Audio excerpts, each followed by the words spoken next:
السلام علیکم۔ Mister Mrs بیر جس کی رائٹر ہیں مریم فیاض، اس کی یہ 36ویں ایپیسوڈ ہے۔ ہفتہ پلک جھپکتے بیت گیا۔ وقت جو کسی کا محسن نہیں، بے نیاز راہرو کی طرح آگے بڑھتا گیا۔ لمحے جنہیں تھاما جا سکتا تھا گزر گئے، اور جن کی قدر نہ کی گئی وہ پچھتاووں کے قبرستان میں دفن ہو گئے۔ وقت اپنی چال میں بے رحم ہے، وہ نہ کسی کے کہنے پر رکتا ہے، نہ کسی کے دکھ پر ٹھہرتا ہے۔ وہی لوگ نادان ٹھہرتے ہیں جو اس کے دریا میں بہتے لمحوں کو مٹھی میں قید کرنے کا ہنر نہیں جانتے۔ منگل کی نرم دھوپ میں گھر کے آنگن نے جیسے عروسی چادر اوڑھ لی ہو۔ زندگی کی رونقیں کہکے رنگینیاں ہر جانب بکھری ہوئی تھی۔ کل مہندی کا دن تھا اور گھر میں گویا بہار کا موسم تھا۔ عائشہ سلطان اور فاطمہ سلطان نے اپنی محبت اور روایت کی خوشبو سے گھر کی فضا مہکا دی تھی۔ انہوں نے روایت نبھاتے ہوئے 2 دن پہلے ہی مریم اور ماہین کو مایوں بٹھا دیا تھا۔ سادگی میں لپٹی یہ رسم اپنائیت کا ایسا عکس پیش کر رہی تھی کہ دل بے ساختہ مسکرا اٹھے۔ مایوں کی پیلی چادروں کے نیچے بیٹھی مریم اپنے رخصت ہوتے بچپن اور آنے والی نئی زندگی کے سنگم پر کھڑی تھی۔ اس کے رخساروں پر حیا کے گلاب کھلے ہوئے تھے۔ وہ بولی تو اس کے چہرے کا ایک لوتا ڈمپل گویا چاند پر جھومتا تارا لگا۔ اس کا روپ ایسا تھا جیسے کوہ نور دھوپ میں جگمگا رہا ہو۔ دوسری طرف ماہین ابھی جوانی کی دہلیز پر ہی قدم رکھ رہی تھی۔ وہ گویا رنگوں کی ایک گڑیا تھی جو خوشیوں کے میلے میں بے خبری سے مسکرا رہی ہو۔ کم عمری کی معصومیت اور دلہنوں جیسی شرم اس کے چہرے پر ایک انوکھا نکھار لے آئی تھی۔ فاطمہ سلطان نے جب ماہین کو دیکھا تو عقیدت سے بولی، یہ بچی تو جیسے فرشتوں کی بارات سے آئی ہو۔ عائشہ سلطان نے بلائیں لیتے ہوئے کہا، ماشاءاللہ، رب نے تو حسن کی بارش کر دی ان دونوں پر۔ گھر کی رونق میں بہویں بھی پیچھے نہ رہی۔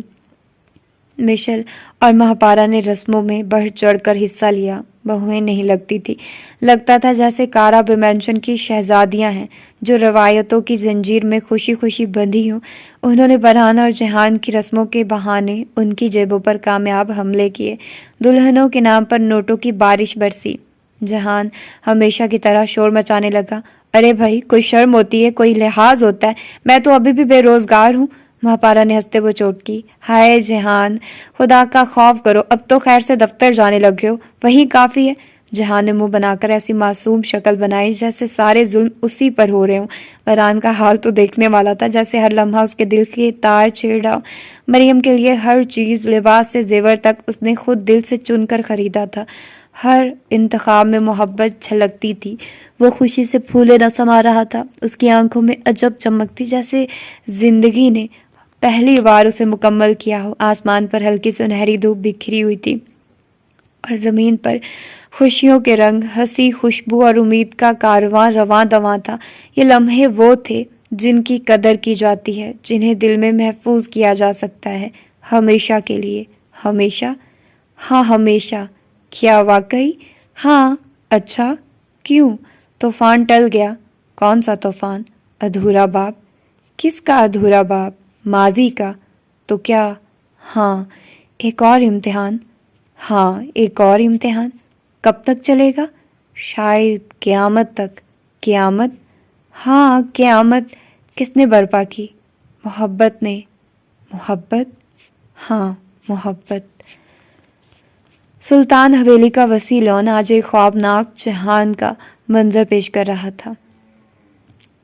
ہلکی ہلکی چاندنی رقص کرتی روشنیوں اور رنگین کمکموں کی جھلمل میں یہ جگہ کسی جنت کا حصہ معلوم ہو رہی تھی۔ ہر طرف پھولوں کی خوشبو بکھری تھی، گیندے، گلاب، چنبیلی اور موتی کی لڑیاں جھولتی ہوئی فضا میں ایسی لطافت گھول رہی تھی جو سانسوں میں اتر کر روح کو مہکا رہی تھی۔ لون کینوس میں بنایا گیا اسٹیج سنہریوں سبز رنگوں کی تھیم پر آراستہ تھا۔ گوٹے کناری آئینوں اور جھالر سے سجا یہ اسٹیج دلہنوں کے خوابوں جیسا تھا۔ ارد گرد صوفوں، گاؤں تکیوں اور فرشی نشستوں پر مہمانوں کی چہل پہل جاری تھی۔ خواتین کے رنگ برنگے لباس اور چوڑیوں کی کھنک ہر طرف عید کا سماں باندھ رہی تھی۔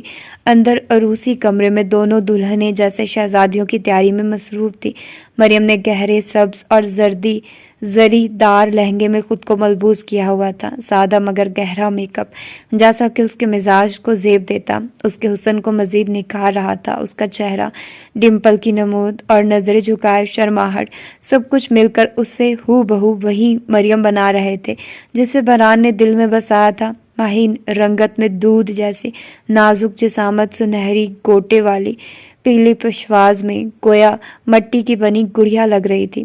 اس کی ہنسی، آنکھوں کی چمک اور وہ بچپنا بھری شرم، سب کچھ ایسا تھا کہ دل چاہتا اسے شیشے میں قید کر کے سجا دیا جائے۔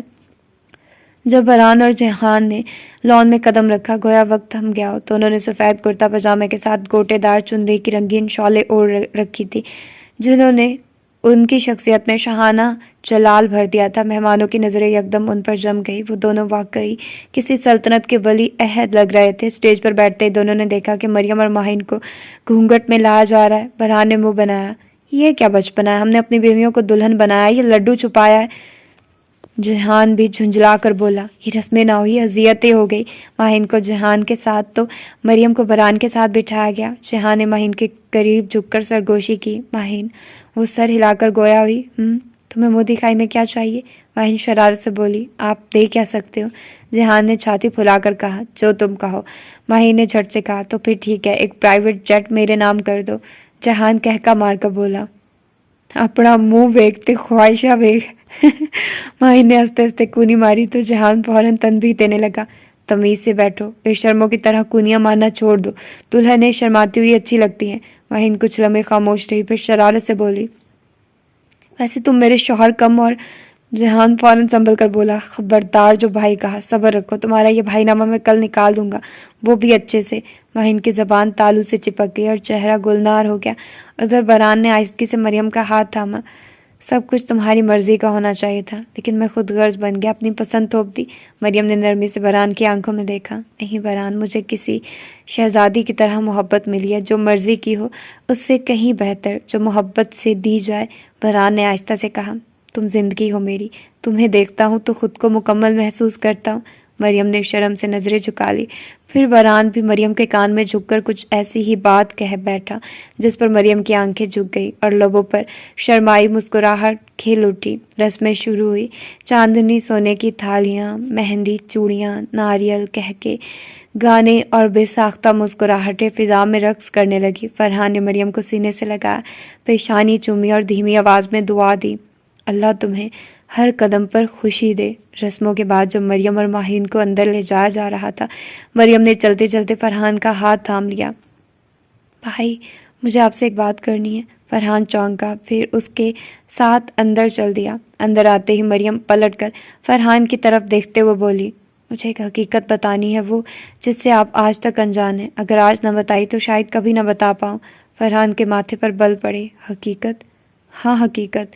ادھر لان میں باقی سب عیسیٰ، موسیٰ، حاتم، مراد، احمد، حنان اور جہان خوش گپ میں مصروف تھے۔ صرف بلاج اور برہان کسی وجہ سے اس محفل میں شامل نہ تھے۔ جہان نے یکدم موضوع چھیڑا، زیان بھائی، آپ نے اب تک شادی کیوں نہیں کی؟ زیان نے ایک تلخ سی مسکراہٹ لبوں پر سجائی، جیسے کوئی پرانی زخم دھیرے سے کھرچ گیا۔ 15 سال پہلے یہ خواہش مر گئی تھی۔ جہان چونکا، مگر داد جی نے بتایا تھا آپ کی شادی طے ہو گئی تھی، لیکن پھر وہ… زیان کے چہرے کے تاثرات پتھریلے ہو گئے، آنکھیں خلا میں دیکھنے لگی۔ ہاں، طے تو ہو گئی تھی، مگر شادی سے پہلے وہ دنیا چھوڑ گئی، اور میرے لیے دنیا وہی تھی۔ خاموشی چھا گئی، ہنسی کی آوازیں دم توڑ گئی۔ سب نے زیان کو کی جانب دیکھا، جس کا چہرہ ماضی کی کسی تلخ فلم کا عکس بنا ہوا تھا۔ داستان انوشے شمس خان۔ 15 سال قبل۔ شمس پیلس آج شام کے سنہری نور میں نہایا خوابناک محل کا منظر پیش کر رہا تھا۔ سفید سنگ مرمر سے بنی عمارت کی بلند و بالا دیواروں پر پھیلی بیلیں اور آرائش صدیوں پرانے شاہی محلات کی یاد دلا رہی تھی۔ داخلی دروازے کے دونوں جانب بڑے بڑے فانوس خالی سونے کی ڈیزائننگ سے مزین خاموشی سے اپنے وقت کی عظمت بیان کر رہے تھے۔ لان میں جا بجا مہنگے گملے قیمتی پودوں سے بھرے جیسے کوئی شاہی باغ ہو۔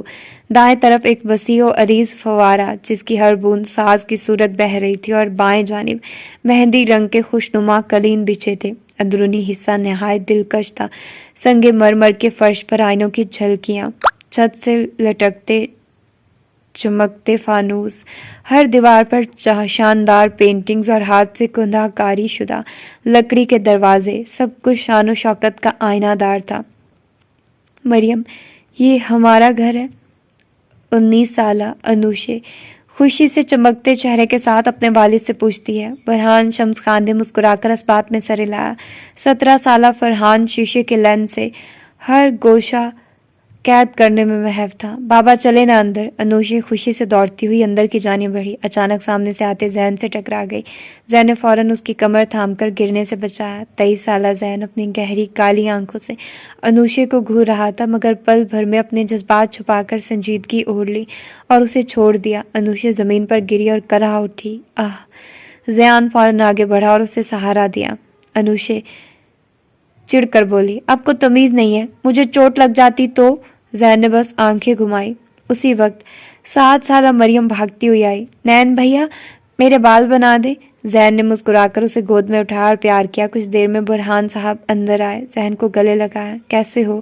برخوردار، زین نے مختصر مگر احترام سے جواب دیا۔ اسی لمحے حنان آیا، فرحان سے گرم جوشی سے ملا۔ حنان کی والدہ اور والد شمس الدین سب اپنے اپنے خاندان والوں سے بغل گیر ہو رہے تھے۔ سلطان حویلی اور کارابی مینشن کے تمام افراد بھی موجود تھے۔ وقت گزرتا گیا، آہستہ آہستہ انوشے زین میں دلچسپی لینے لگی۔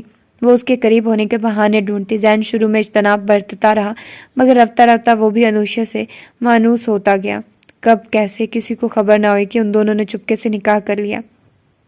انوشے کو لگا وہ زین کی ہو چکی ہے، مگر وہ بھول گئی تھی کہ کسی خود غرض انسان سے سچی امید رکھنا خود کو فنا کرنے جیسا ہے۔ زین نے اس کا بھرپور استعمال کیا، تحفے، باہر، سیر، جھوٹی محبت، سب کچھ، مگر جب وہ تھک گیا تو اسے نظر انداز کرنے لگا۔ انوشے پریشان رہنے لگی۔ زین، اب سب کو بتا دو نا، ہمارا نکاح ہو چکا ہے۔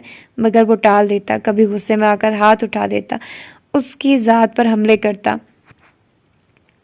زیان چپ چاپ ان دونوں کو دیکھتا۔ اس کے دل میں انوشے نے اپنی جگہ بنا لی تھی۔ وہ اس کی خاموشی، اس کے انداز، سب میں کھو چکا تھا، مگر وہ بے خبر تھی۔ پھر ایک دن داؤ جی نے برہان شمس خان سے ان کی بیٹی انوشے کا رشتہ مانگا، زیان کے لیے۔ انوشے پر آسمان ٹوٹ پڑا۔ زین کا کوئی رد عمل نہ دیکھ کر وہ مزید ٹوٹ گئی۔ ایک ہی شخص جو اس کا دکھ سنتی وہ تھی ننھی مریم، جو ہر بات سمجھتی تو نہیں تھی، مگر جذبوں کی شدت کو محسوس ضرور کرتی تھی۔ مہندی سے ایک رات پہلے چھت پر فرحان اور مریم تصویریں کھینچ رہے تھے۔ زین آیا، اپنا مخصوص کوٹ اور اونی ٹوپی پہنے۔ اندھیرے میں فرحان اور مریم اس کے چہرے کے تاثرات نہ دیکھ سکے۔ انوشے بھی پیچھے آئی۔ ایسا مت کرو، میں نکاح پر نکاح نہیں کر سکتی، میں تمہارے بچے کی ماں بننے والی ہوں۔ زین پتھر کھڑا رہا۔ کیا ثبوت ہے کہ بچہ میرا ہے؟ انوشے رو پڑی۔ میں سب کو بتا دوں گی۔ ہاں جاؤ بتاؤ۔ زین نے اس کا بازو کھینچا۔ تم سے محبت نہیں کی، تمہیں صرف استعمال کیا، اور کیا بتاؤ گی؟ ہاں جاؤ، اب جا کر بتاؤ۔ زین نے اسے پیچھے کی طرف زور سے دھکا دیا اور انوشے چھت سے نیچے جا گری۔ فرحان چیخا، انوشے آپی، اور نیچے کی طرف بھاگا۔ مریم زین کے سامنے کھڑی، ساکت، اور اس کی شکنجے میں انوشے کی لاش جیسے پورے شمس پیلس کو ساکت کر گئی۔ زین ملک سے فرار ہو گیا۔ زیان کا دل، جس میں وہ انوشے کے لیے خواب سجائے بیٹھا تھا، ہمیشہ کے لیے ویران ہو گیا۔ زین کے انتقام کی آگ ٹھنڈی نہ ہوئی۔ اس نے بعد میں دوبارہ حملہ کروا کر برہان شمس خان اور ان کی بیوی کو بھی مروا دیا۔ حنان، ماہین، اشال اور مریم کو ابا حضور سلطان حویلی لے آئے اور فرحان کو باہر ملک دوبارہ بھجوا دیا گیا۔ ماضی کا عکس ہٹ چکا تھا۔ زیان کا چہرہ انوشے کی یاد میں تر ہو چکا تھا۔ وہاں بیٹھے ان ساروں کے دل بھی رنجیدہ ہو گئے تھے۔ زیان اپنے آنسو صاف کرتا اٹھا اور وہاں سے نکلتا چلا گیا۔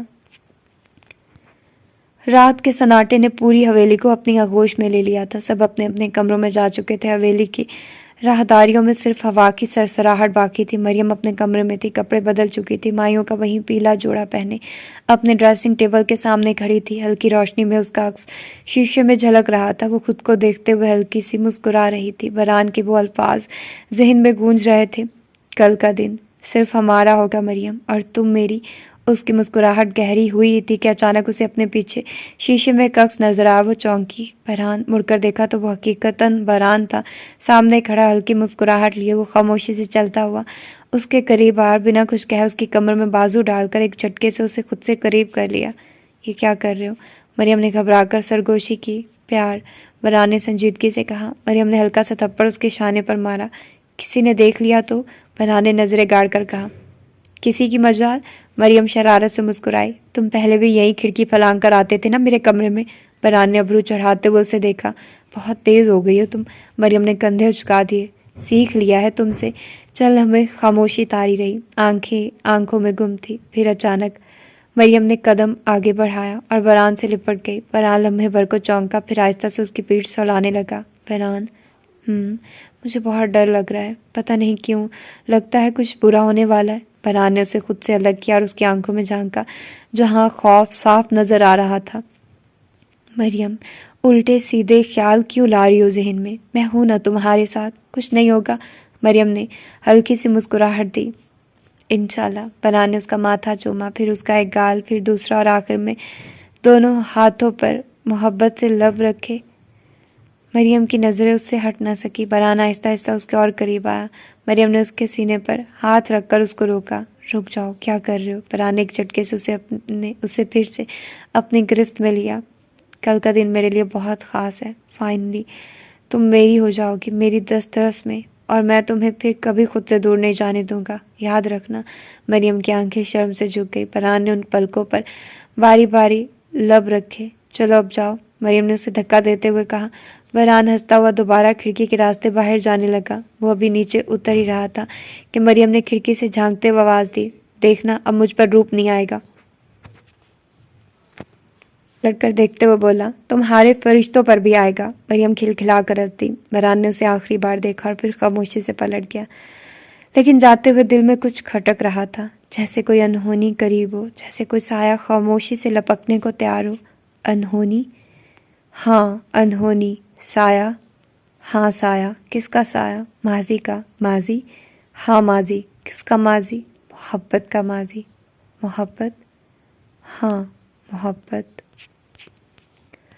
محبت عجیب شے ہے، کبھی تتلی کی طرح نرم تو کبھی آگ کی لپٹ جیسی تیز، کبھی یہ دو دلوں کو ایسے جوڑ دیتی ہے جیسے صدیوں سے ساتھ ہوں، اور کبھی ایسا زخم دے جاتی ہے جس کی چیخیں صرف دل ہی سن سکتا ہے۔ آج کا دن محبت کا دن تھا، وہ لمحہ جب دو دل ایک رشتے میں بندھنے جا رہے تھے۔ سب کچھ خواب جیسا، سب کچھ خوشبوؤں میں لپٹا ہوا۔ سلطان حویلی اور شمس پیلس روشنیوں سے جگمگا رہے تھے، ہر چہرے پر خوشی، ہر دل میں دعا۔ بارات کی تیاریاں اپنے عروج پر تھی۔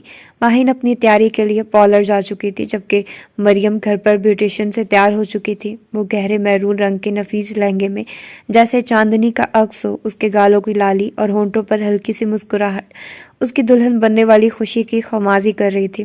وہ اپنے کمرے میں کھڑکی کے سامنے کھڑی بارات کے آنے کا انتظار کر رہی تھی۔ نیچے سے بارات کی آمد کی ہلکی ہلکی آوازیں آ رہی تھی۔ مریم کا دل دھڑک رہا تھا۔ اچانک لائٹ چلی گئی، کمرے میں اندھیرا چھا گیا۔ مریم نے چونک کر ادھر ادھر دیکھا، دل کی دھڑکن ایک دم تیز ہو گئی۔ وہ پیچھے مڑی اور اسے محسوس ہوا کسی کی موجودگی، سانسوں کی چاپ۔ وہ خاموشی سے بولی، برہان، مگر نہیں، یہ خوشبو، یہ وہ مہک نہ تھی جو برہان کی تھی۔ وہ برہان کو پہچانتی تھی، یہ مہک مختلف تھی، خطرناک سی، دل دہلا دینے والی۔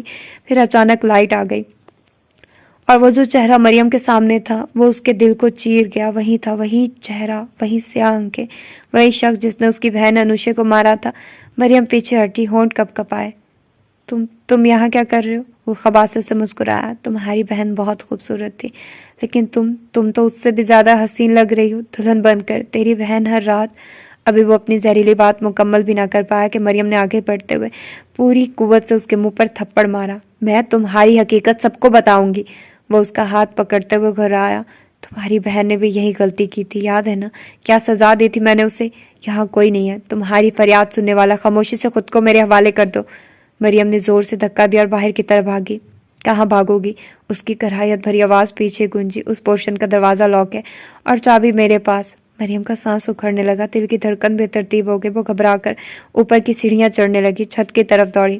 دروازہ بند کرنے ہی لگی تھی کہ وہ شخص پہنچ گیا، دروازے کو زور سے دھکیل کر کھولا۔ مریم پیچھے جا گری۔ وہ خباثت سے اس کی طرف بڑھا اور اسے بالوں سے پکڑتے کھڑا کیا۔ تیرے انہی بالوں کو جلایا تھا نا میں نے؟ مریم کے ذہن میں ماضی کا منظر گھوم گیا، تیزاب، چیخے اور اس کے بال۔ مریم نے اس کا چہرہ نوچا اور پیچھے ہوئی۔ اس کی نگاہ چھت سے نیچے گئی جہاں بارات آ چکی تھی۔ شور، موسیقی، ہنسی، سب کچھ جیسے بہت دور تھا۔ برہان، اس کی آواز نکلی لیکن کوئی سننے والا نہ تھا۔ وہ پیچھے سے آیا، اسے بازو سے کھینچا۔ سب کچھ دیر بس کچھ دیر مانو بلی، تم بھی وہی کرو گی جو وہ کرتی تھی ہر روز وہ مجھے۔ مریم نے پورے زور سے اسے دھکا دیا مگر وہ جنونی ہو چکا تھا۔ مچلتے ہوئے بولا، بالکل اپنی بہن کی طرح ہی ضدی اڑیل، اور تیرا انجام بھی وہی ہوگا۔ یہ کہتے اس نے مریم کو پیچھے کی طرف دھکا دے دیا۔ او مائی گاڈ، کتنا بدتمیز ہے یہ انسان۔ اچھا مجھے ایک چیز کی سمجھ نہیں آ رہی، زینب کہاں ہے؟ زینب بھی ایک کریکٹر تھی، وہ کہاں ہے؟ ابھی تک اس کا ذکر نہیں آیا، کہاں گئی وہ لڑکی؟ اور اس کی فیملی کے ساتھ اتنی زیادہ ٹریجڈی ہوئی تھی اور وہ یہ کوئی چھوٹی معمولی بات نہیں تھی، لیکن وہ کہیں بھی نظر نہیں آ رہی مجھے تو، اور اس کا کوئی ذکر بھی نہیں ہو رہا۔ اور دوسری بات عجیب فضول سی میں کیا بولوں، سچویشن بنی ہوئی ہے، مطلب اتنا فضول انسان ہے نا وہ، اس کی بہن کے ساتھ اتنا برا کیا اور اب اس کے وہ آیا اور اس کو بھی سیم ویسی اسی طرح اب اس نے دھکا دے دیا۔ اور پہلے مجھے لگا کہ شاید وہ اس کی بہن والا ہی سین ہو سکتا ہے کہ شاید اس کے ساتھ ایسا نہ ہوا، لیکن اس کے ساتھ بھی ویسا ہی ہوا ہے، مریم کے ساتھ بھی جیسا انوشے کے ساتھ، ہوپ فلی کہ وہ بچ جائے۔ تو دیکھتے ہیں اب آگے کیا ہوتا ہے۔ اپنا ڈھیر سارا خیال رکھیے گا، ملتے ہیں اس کے اگلی ایپیسوڈ میں۔ اللہ حافظ۔